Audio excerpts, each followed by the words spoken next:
Hi, John McPhee, the numbers guy here. Over the next few minutes, we're going to look at financing 8 cars, 8 $40,000 cars, over the next 32 years. And I think you'll find the results pretty amazing. In fact, you're about to discover how we can finance all these $40,000 cars over 30 plus years for less than $1 per day. And I'll prove it before the end of this video.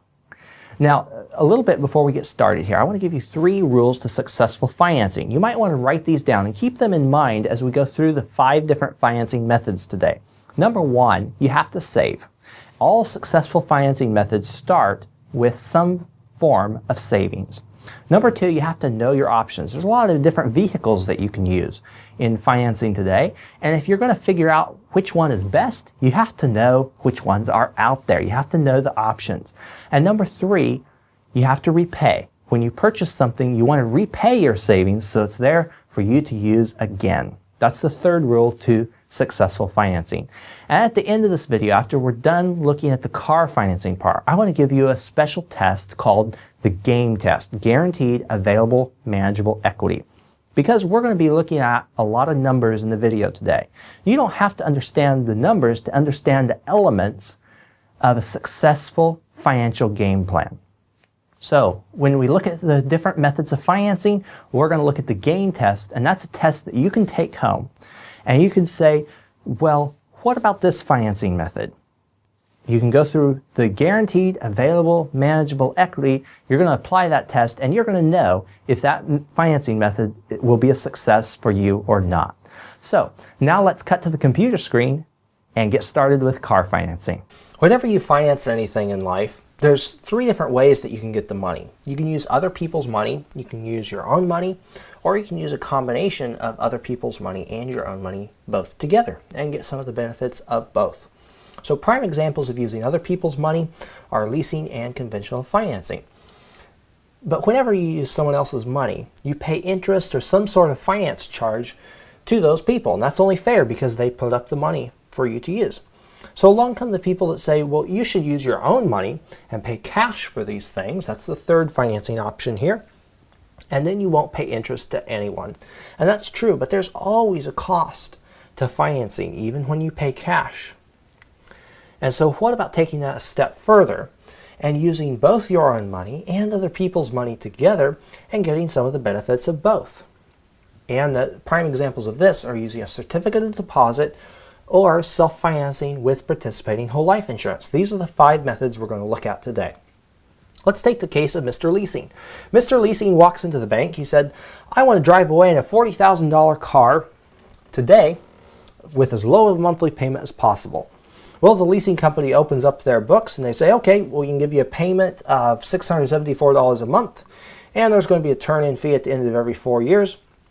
And so if Mr. Leasing decides to do this, then over the next 8 cars, the next 30-some years, he's going to pay $265,136. Here are the details with that monthly payment, $674, the turn-in fee of $790, and the total cost after 8 cars of $265,000.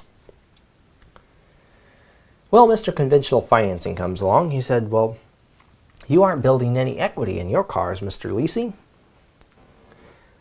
I'm willing to pay a higher monthly payment, and now I want to build a little bit of equity in my cars, so I'm just not paying pure financing costs to the leasing company all the time. So Mr. Financing, he goes into the conventional bank and gets a bank loan for 2.99% interest. He makes a little bit higher monthly payment, but his overall cost is only $222,000. It's down about $40,000. Here are the details on this. He makes a little higher monthly payment, $948 a month, but he has a value in each car at the end of every 4 years. He sells the car, he gets his money back, or $17,000 of his money back, and he gets to subtract that from his cost on the car. So that's why the overall cost is only $222,000. Then along comes Mr. Cash, and he said, I'm going to do better than both of these 2 gentlemen. I'm going to go and I'm going to pay cash for my car. I'm not going to pay interest to anyone. So his overall cost for these 8 cars over 30-some years is $182,528. Okay, but here's the catch. Mr. Cash didn't go out and drive away in his car today. He had to wait for 4 years as he saved up this money in order to be able to go down and buy that first car for cash. Here's his savings of $843 a month for 4 years, and just like conventional financing, at the end of each 4 years, he has $17,000 as the value of his car that he can get if he sells it. So his overall cost, 8 cars over 30 years, is $182,000, but he had to wait that first 4 years to get started. And I want to show you something here about paying cash. You know, there was this this gentleman. He had a son. He was always teaching his son to cut out the middleman. He's saying, "Son, when you go down and buy hay from the hay store, you know, the store is like the middleman. You should go directly to the farm, and you'll save a lot of money on the hay. Cut out the middleman."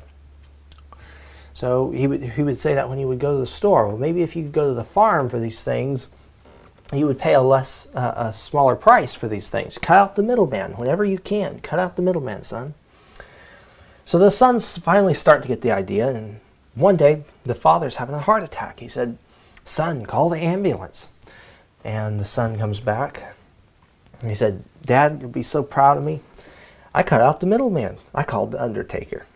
So we don't want to take paying cash to too far of an extreme. But let's take a look at cash a little bit differently here and look at it this way. What could Mr. Cash have done with his savings while he was saving it in order to serve other people? How can he use his savings to serve other people? Does it do much good to other people when he is storing his savings under his mattress or in the freezer in a coffee can? Does that do much good to other people when he's saving it that way? No, it's more like hoarding.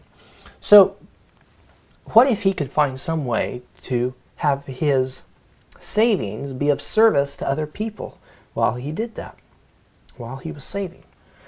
And that takes us to the next step, which is the certificate of deposit. So hang on to that thought for just a second. I want to show you something. Many people in America today, when they buy on credit, it looks like this. They go into debt and then they pay it off. They go into debt again. They pay it off and come back to zero.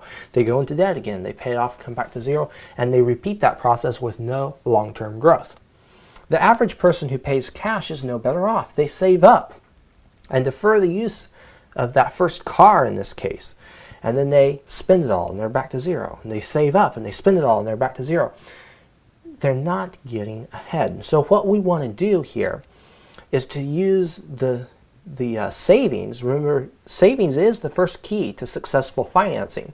So we're going to use that extra savings here to be of service to other people and start building a block of gold in here all along. And that block of gold is what's going to generate our long-term growth over time here. So getting back to our example here, if Mr. Cash could save and put that money into a certificate of deposit, then the bank could use that money to go out and lend it to other people, and other people would pay the bank back, and the bank would share some of that profit with you by paying an interest rate on the certificate of deposit. And that's a way of leveraging both your own money and other people's money. And your money is actually at work while you're saving it. It's not just being hoarded. Okay? So when you finance your cars this way, the overall cost is only $113,000, down from $182,000 when you paid cash. Well, that's pretty good. How does that work? Okay? Well, with certificate of deposit, you put $843 a month, same as the savings in the cash method was, only in this case we did it for 5 years, one extra year. 5 years instead of 4 years. The initial savings was $50,614. And we take that aside here, and then we use the same cash flows, the conventional financing method. You'd go down, you'd take a loan from the certificate of deposit, or use the certificates of deposit as collateral for a loan at 2.99%. And the extra money that comes back on it goes back into the certificate of deposits and buys more certificates of deposit. So the cash flow on that, $948 a month for every 4 years. You have the value of the car, just like with the conventional financing method, and the same overall cost plus the initial savings. So the overall cost here is $273,000. But let's take a look at the certificate of deposit. Here's the initial savings going into the certificate of deposit. And then here are the withdrawals for each of the cars, about $40,000, almost $500 every 4 years for 8 cars. And this $11,376 is the repayments, that $948 a month. Right down here you can see the balance in the certificates of deposit after 37 years is $159,000. So we get to subtract that from the $273,000. That gets us to the $113,000 of overall cost.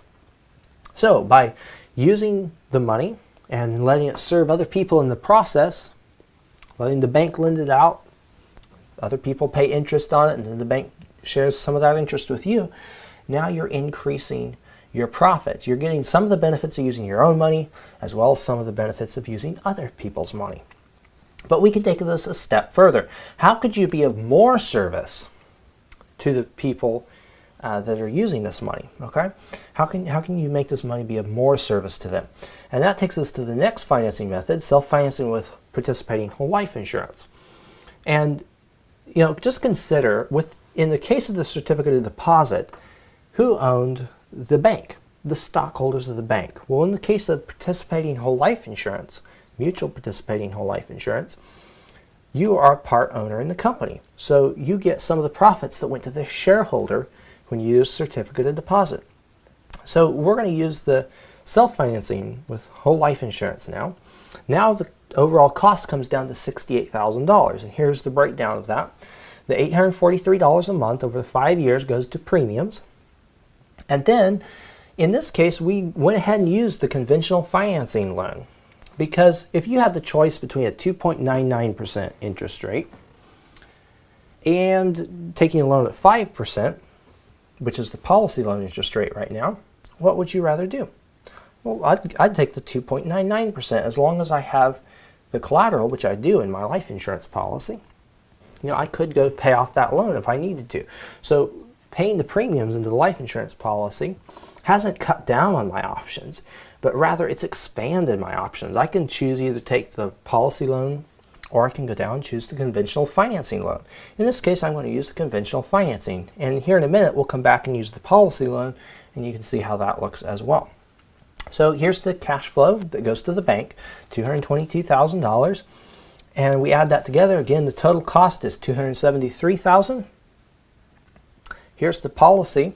We pay the premiums for the first 5 years, and the cash value at the end of 37 years is projected to be about $205,000. The death benefit of $357,000. This is something that none of the other methods had, is the death benefit or legacy to protect your family or charity, give a legacy to a charity. So let's take the $205,000 away from the cost, and that's where we get the $68,000. The overall cost of only $68,000. And all of that is because your money was being of more service to other people while you were saving it, and you got a larger share of those profits. So what can we do now? What if we would have used the policy loan to do this? Okay. Well, in this case, the method 2, the self-financing with whole life insurance, the cost goes down to only $8,238.48 over these 30-some years. And how does that work?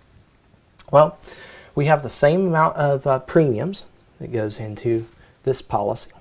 In this case, we take a policy loan. We pay the loan back at a little bit higher interest rate at 8% instead of just 2.99. And the extra money comes in and goes to buy additional paid-up insurance. Okay, so the values for the cars are all the same. Okay, the cost here, our cost is $238,000. Total cost is $288,000 when we add in the initial premiums. Here's what the policy looks like. We have the policy outlay. Here's the loans for the cars, for those eight cars over this 30-some years. And here's the repayments of $988 a month. Down here you'll notice the cash value is $280,000, and we have a death benefit It's also higher over here, about $471,000. Okay, so if we go back and subtract the 280 from our cost of the 288, that gets us to the $8,000. Now, what if we did the same thing with the CD? Well, here's what the CD would look like if we did the exact same cash flow with the certificate of deposit. Here's all the loans, or the withdrawals in this case, all the certificate of deposit, and then the repayments. And the certificate of deposit, by the way, is earning 3% after taxes at a net of 2.4%. And you know, my brother called, that's a really good rate on CDs, because my brother called US Bank the other day. Well, it's been a while ago now. And he said, well, what would you give me on $40,000 for 5 years on a CD? And they said, oh, hey, we're running a special, wait just a second. And they came back, said, okay, it's 1.98% interest. So we're using 3% here. I think that's pretty generous. We're giving the certificate of deposit every benefit of the doubt. The balance in the certificate of deposit after these 37 years, exact same cash flow, is only $182,000, $182,858. Why? And that's the difference between that extra level of service that we mentioned earlier and who owns the bank in this case. The shareholders, who owns the life insurance company, the policyholders. That's the difference. The only differences that we're looking at here. And when we go back, here you can see that the overall cost between those last two methods, $8,200 for the self-financing with whole life insurance, and compared to $105,000, still cost of $105,000 for the certificate of deposit. Still better than some of the other options, but doesn't come close to the participating whole life. So that's interesting. Now let's take all of these costs and break them down on a daily basis for these 32 years. And you'll watch these prices drop down to the daily rate here. Leasing comes out to $22.70 a day. Conventional financing, $19.06. Paying cash, $15.63. Certificate of deposit between $9.76, $9 all the way down to $9.07, depending on which options we choose. And participating whole life insurance from $5.83 a day all the way down to just 71 cents per day. And there you have it, from $22.70 a day for leasing all the way down to 71 cents. That is less than $1 per day for self-financing. How are you going to finance your next car? And now let's take a look at that game test, the guaranteed available manageable equity that I promised to show you at the end of this video. The game test is something that you can use to test the viability of any financing method that you come across. So right now I'm just going to use the game test to test the leasing, conventional financing, paying cash, using a certificate of deposit, and using self-financing with participating whole life insurance. And we're going to look at the pros and the cons of using these different methods. So the guaranteed, the game test, if you remember, stands for guaranteed available manageable equity. And if we apply this to leasing, how guaranteed is leasing? Are there really any guarantees besides the fact that you get to use your car if you make the monthly payment? That's a really basic level guarantee. But other than that, there's no guarantee on your money there. So we put an X here for any guarantees with leasing. Is leasing, do you have the availability of your money to manage? Well, you're not building any equity in leasing, so really there's nothing available to you besides the use of the car, which all of these methods have. So what about manageability? Well, if there's nothing there to manage, not a whole lot, okay? And there, of course, is no equity when you are leasing. So let's now take and apply this game test to conventional financing. Is there any guarantees with conventional financing? Not really. I mean, if you don't make the monthly payments, they're going to come take your car. There's no availability of your money because it's locked away into the car that you're using all through this time period. Okay, there's really not a whole lot of manageability here. You are building some equity in the conventional financing method. Well, what about paying cash? Are there any guarantees with paying cash? Not really, beyond anything you get in leasing, conventional financing. No really guarantees there. But is your money available? Yes, it is available to you. Is it manageable? Can you manage it? Yes. While you're saving your money, it's very liquid, very manageable for you. And are you building equity? Yes, indeed you are. So cash comes out, scores 3 out of the available 4 on the gain test. And what about certificate of deposit? Yes, you have guarantees there. If you count the FDIC as giving you a guarantee there, and there is a guaranteed rate that you earn on the certificate of deposit there as well. Is your money available to you? Well, you could go take the penalty on the CD and get your money back, but the availability is limited. Okay, and is it manageable? Well, this is also limited because of the availability issue. So this is limited as well. Are you building equity? Yes, indeed, you are building equity. Okay, and now we come over to self-financing with participating whole life insurance. Are there guarantees with the life insurance policy? Yes, indeed there are. There are column of guaranteed values and guaranteed death benefit whenever you look at a policy illustration. Is the money available to you? Yes, you can access it via policy loan, or you could take a withdrawal, although I don't recommend that. And is it manageable for you? Yes, indeed, it is manageable. And are you building equity? Yes. And so participating whole life insurance, as you can see, scores 4 out on the gain test, and you don't limit yourself to just that option. Remember that we could use the conventional financing with that low interest rate, and that comes back to the rules of successful financing, to first of all save, and everything from cash upwards on this gain test saved. Okay, each of them saved. With the second one is to know your options. And with participating whole life insurance, you did not limit those options as to what you could choose. You put your savings to work to serve other people, and you kept your options open. So number 2 was know your options, and then number 3 was to repay. And certificate of deposit and both self-financing, they repaid their savings. And so that's why they came out ahead of all the other methods. But again, self-financing came out even further ahead because of the ownership issue, whereas the bank stockholders own the certificate of deposit, the policyholders own the life insurance company. And you can see that the money is much more available and manageable than it was in the certificate of deposit.